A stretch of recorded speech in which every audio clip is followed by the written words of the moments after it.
and it says Bill of Rights, and there is not much about it, not much written there, but Bill of Rights everybody knows. These were the amendments to the Constitution, the first 10 amendments to the Constitution that were issued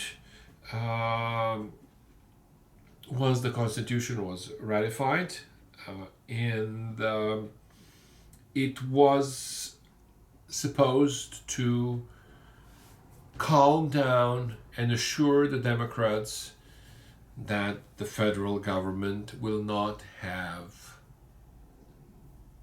great powers. That's why you have, in other words, to be more precise, that the powers of the federal government would be limited.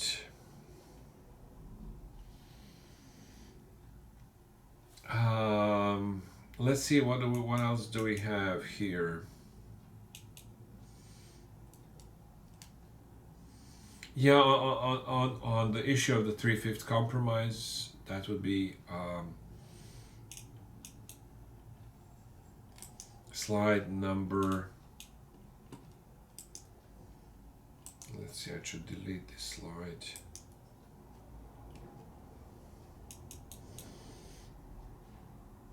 Slide number 8 on the 3/5 compromise. On the slides number 9 and 10, I have a bit of a comparison between the British system of the government and the American system of government.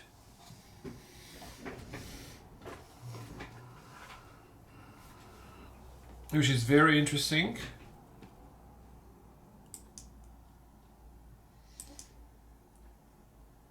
In a sense that our system of government, our constitution, the way it was set up, with this built-in contradiction between the representation of the people and the representatives of larger communities, the states,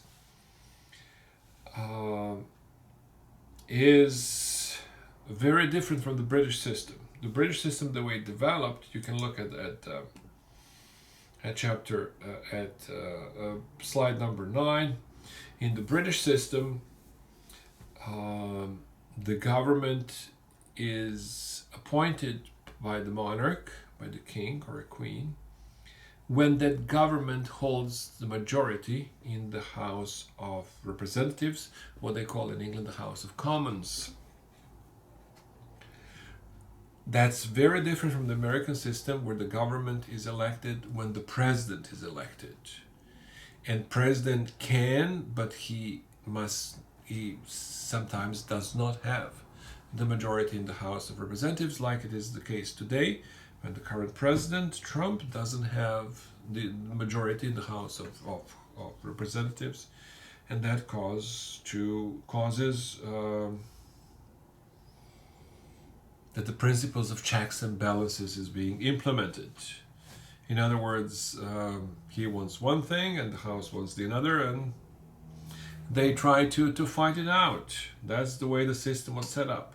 This is not the way that the British system worked. Actually, if you look at what the Democratic Republicans, or simply Democrats at that time, Jefferson, Madison, Patrick Henry of Virginia, what they advocated was more of a British system, where monarch is just a ceremonial function, limited in powers, and the power lies in those group of people that control the majority in the House of Representatives or the House of Commons, elected by the people. So study these two slides, slide number 9 and slide number 10, a bit to figure out these two systems.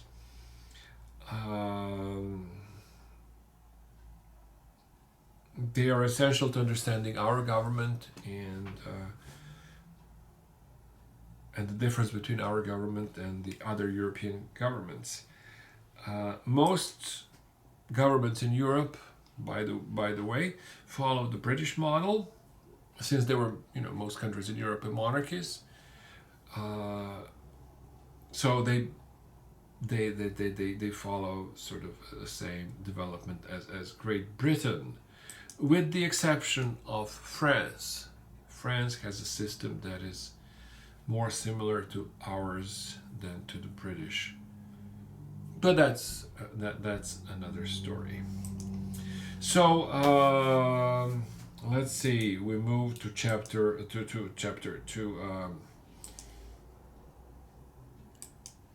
slide number 11. Anti-federalists, the beginning of political party that started immediately, as you can say that political parties started during the Constitutional Convention. There was a Virginia plan, there was a New Jersey plan, and those are two different visions, two different politics, two different ideologies, and two different groups of people who organized into federalists and anti-federalists. Anti-federalists, or for short, Democrats, were led by a person called Patrick Henry of Virginia, who worried, among other things, that the position of the president might evolve into a monarchy. And that's what federalists wanted. They wanted a strong presidency. They wanted a strong federal government. And though the Constitution was ratified and it replaced the Articles of Confederation, anti-federalist influence helped lead to the passage of the 10 Amendments that we call the U.S. Bill of Rights. People like Patrick Henry, Thomas Jefferson were advocates of the people. That was their rhetoric. That's what they were saying. In their ideology, their way of talking, that they fight for people, for the people, had a lot of appeal. Famously, that saying from Patrick Henry, "Give me liberty or give me death," is still remembered today. So to get a little, to give a little more meat to this political division between the Federalists and the Democrats, these political divisions are always multidimensional. They are not just divisions over one single issues, but they're different ways of seeing the world. And two main ways of seeing the world developed at the time. One was the Hamiltonian vision by Alexander Hamilton, a New York politician who advocated for the Industrial Revolution. Alexander Hamilton, born in the Caribbean in 1755 and died in a duel. And I believe it was on the New Jersey side that he died. This duel happened across the Hudson.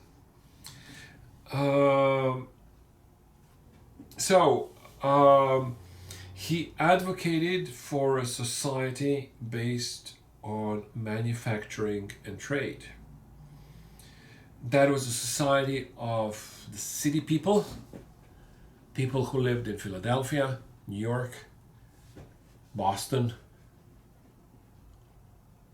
and other great cities on the eastern seaboard of the 13 states. Hamilton was influenced by the Scottish economist Adam Smith, who was opposed to what we talked before, mercantilism. And mercantilism is basically hoarding of precious metals, trying to get as much gold and silver as you can into your treasury, into the state treasury, that would be. Adam Smith, in contrast to the mercantilist views, believed that actually wealth is created to manufacturing and trade. The more produced, the more you sell, the more goods you exchange with other people, the better off society is.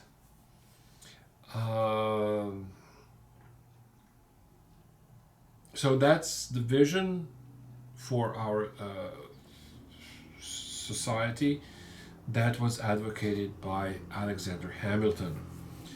On the other side of the spectrum was Thomas Jefferson, Virginia politician, later president, and many other things. Among them, one of the authors of the Declaration of Independence. Thomas Jefferson was, pardon me, Thomas Jefferson was gentleman for Virginia, so he advocated for a society of independent gentlemen farmers. Independence and freedom was something that was very important for Jefferson, Madison, Patrick Henry, and other Democrats or anti-federalists. They believed that people who work in manufacturing are not truly independent because they rely on their salary, and therefore they're dependent on the business that they work for. Whereas farmers are truly independent, and that independence is the basis of any free society. But Jefferson believed, and therefore we should all become gentlemen farmers. That's what Jefferson believed. I don't know what else. The last slide, two pictures of Thomas Jefferson and Alexander Hamilton. And at this point, this video is over. We covered the first six paragraphs in the chapter, and we are ready to move on with the French Revolution next time around. The French Revolution will change the dynamics in America, kind of put a question mark over American Revolution. A lot of people in America were supporters of the French Revolution because they thought, well, they're doing the same thing that we were doing here. They rebelled against their king, we rebelled against our king, so we should be brothers in arms during this revolution. But it became really complicated when French Revolution turned into a bloodbath, especially after the execution of the king and the queen in 1792. But that's coming up on Friday. So far so good. I'll upload this video, you'll have it, read the chapters, look at the PowerPoints. We're trying to make this technology work, and stay healthy. All right.